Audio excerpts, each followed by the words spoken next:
네, 안녕하세요. 포유 법률사무소입니다. 자, 오늘은 골프 카트 탑승 중 카트가 전복되어 골프장 및 카트 운전자를 상대로 손해배상 소송을 제기하여 손해배상금을 지급받은 사례를 소개해드리겠습니다. 자, 주문부터 보시죠. 네, 보시면은 수원지방법원 성남지원 판결문이고요. 여기에 저희 변호사님 김경남 변호사님 이름 적혀 있고요. 주문 볼게요. 피고들은 공동하여 원고 채 땡땡에게 약 3억 4천만 원, 원고 진 땡땡에게 1,500만 원, 그리고 원고 진 땡땡, 진 땡땡에게 약 700만 원 및 지연 이자를 지급하라, 이런 주문이 있습니다. 자, 주문에 기재된 것처럼 의뢰인분께서는 지연 이자를 포함하여 약 4억 원의 손해배상금을 지급받게 되었습니다. 의뢰인분께서는 골프장에서 잔디 관련 업무에 종사하셨던 분인데요. 2021년 8월경 골프장 직원이 운전하는 카트 뒷좌석에 탑승 중이셨는데 운전자가 내리막길에서 속도를 줄이지 않고 주행하다가 카트가 미끄러져 도로를 이탈하였고 도로 밖에 있던 나무를 들이받는 사고가 발생하였습니다. 의뢰인분은 급성 경막하 출혈, 급성 지주막하 출혈, 경추골절, 우측 경골 골절 등 증상해를 입으셨습니다. 이 사건 사고 직후 뉴스로도 많이 방송되어 사람들의 이목을 많이 집중시켰던 사건이었죠.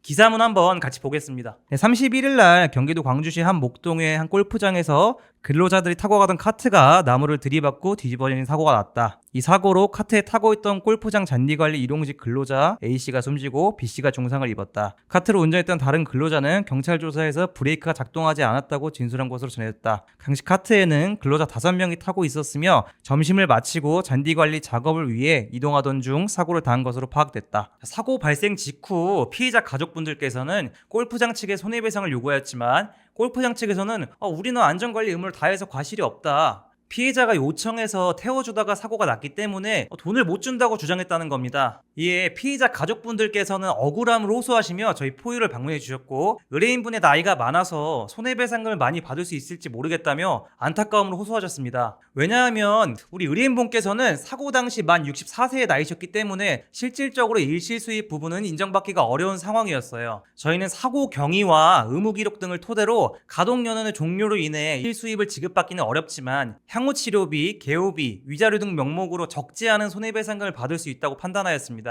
나아가 골프카트 운전자가 자력이 충분하지 않을 것으로 판단하고 골프장 측을 추가하여 2명의 피고를 상대로 손해배상 소송을 제기하였습니다. 자, 그럼 저희 포유에서는 어떻게 4억 원이 넘는 손해배상금을 받을 수 있었는지 같이 살펴보겠습니다. 저희는 의뢰인분의 의무기록을 면밀히 검토한 후 의뢰인이 사지근력 위약, 인지능력 저하 소견을 보이고 있고 독립보행 및 모든 일상생활 동작에서 타인의 도움이 필요한 상태를 보이고 있기에 향후 치료비와 개호비, 보조구 등이 필요할 것이라는 내용의 신체 감정서를 작성하였고 법원 신체 감정을 받게 되었습니다. 신체 감정서를 함께 보시면서 이야기 나눠볼게요. 여기 신체 감정서를 보시면요, 피감정인의 부상 부위 및 정도를 보면요, 급성 경막하 출혈, 지주막하 출혈, 뇌실질내 출혈, 경추골절, 우측 대퇴골두 골절 및 탈구, 정말 많이 다치셨습니다. 그리고 현재의 병적 증상이 위 일자의 사고로 인한 것인지 여부, 사고 관여도 100%임. 향후 치료비에 관해서는 약물 치료 비용으로 1년에 약 63만 원 추정되며 여명기간 동안 필요할 것으로 추정됨. 추정 예명은 약 6년. 향후 3년간의 재활치료가 필요하며 3년간의 재활치료 금액은 약 2,100만 원으로 추정됨.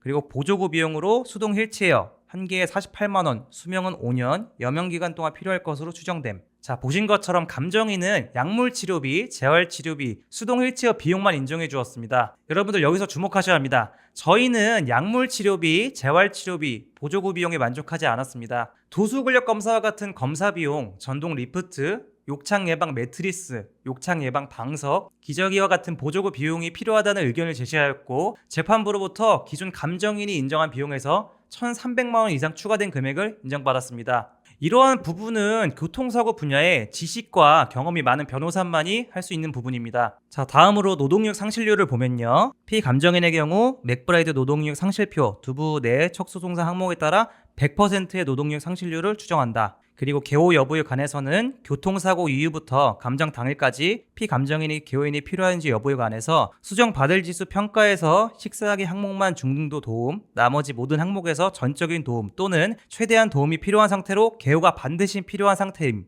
적정 개호인의 수는 1일 1인으로 8시간 개호가 요구된다. 그리고 감정의 이유로 개혼이 필요한지 여부에 관해서는 개호인은 여명기간 동안 지속적으로 필요할 것으로 판단되며 적정 개호인의 수는 1일 1인으로 8시간 개호가 요구된다. 그리고 이 사건 과실 비율 다툼도 상당했었습니다. 여러분들 피해자분들의 과실이 몇 퍼센트가 있을 것 같으세요? 먼저 카트 운전자와 골프장 측에서는 골프카트는 직원들을 태우는 용도가 아니었다. 피해자들의 요청에 따라 어쩔 수 없이 탑승시켰다. 사고 당시 운전자를 포함해 5명이나 탑승하게 된 것은 골프장 측에서 예측할 수 있었던 운행 방식 자체를 벗어난 것이라고 주장하면서 피해자의 과실이 50%는 잡혀야 한다고 주장했고, 저희는 사고 장소는 왼쪽으로 굽은 경사가 급한 내리막길이었던 점, 그 내리막길 우측에는 어떠한 펜스 등 안전시설도 설치되지 않았던 점, 골프카트가 좌우가 개방되어 승객의 추락할 위험이 있었던 점, 그리고 당시 비가 내리고 있어 노면이 미끄러웠음에도 운전자가 속도를 줄이면서 제동장치를 밟지 않았다는 점을 토대로 무과실을 주장하였습니다. 재판부에서는 어떤 결정을 내렸을까요? 재판부에서는 저희의 의견을 받아주었고 공평의 원칙에 따라 의뢰인에게 20%의 과실이 존재한다고 보았습니다. 결국 의뢰인분은 약 3억 2천만 원의 재산상 손해액과 위자료 4천만 원, 배우자분은 위자료 1,500만 원, 자녀분들은 각 700만 원의 위자료를 지급받았습니다. 교통사고 위자료 기준이 1억이라고 가정했을 때 상당한 위자료를 받은 셈입니다. 자, 오늘은 피해자분이 교통사고로 인해 일상생활이 불가능할 정도에 이르게 되었고 소송을 통하여 개호비, 향후치료비, 위자료 등을 포함한 막대한 손해배상금을 지급받은 사례를 소개해드렸는데요. 다만 적정한 과실 비율, 개호비 및 향후치료비 등을 인정받기 위해서는 앞서 보신 것처럼 교통사고 분야의 경험과 지식이 많은 교통사고 전문 변호사의 도움이 필요합니다. 참고로 이 사건의 경우 골프카트가 자동차 보험에 가입되어 있지 않았기에 보험사를 상대로 손해배상 청구를 할 수 없었던 사례인데요. 혹여 여러분들 주위에 손해사정사 혹은 변호사님들께서 보험사에서 특인 제도를 통하여 보상하겠다고 했을 때 그냥 합의하시는 분들이 계십니다. 절대로 특인 제도라고 해서 그냥 합의하시지 마세요. 소송으로 진행했을 때와 엄청난 손해배상금의 차이가 존재하기 때문에 꼭 교통사고 전문 변호사와 소송을 진행한 것이 합리적입니다. 저희 포유법률사무소 홈페이지, 블로그, 유튜브를 참조하시면 교통사고 분야에서 유의미한 성과를 이뤄낸 것을 확인하실 수 있습니다. 혹여 교통사고로 어려움을 겪고 계신 분들이 있으시다면 홀로 고민하지 마시고 언제든지 저희 포유로 연락 주시기 바랍니다. 감사합니다.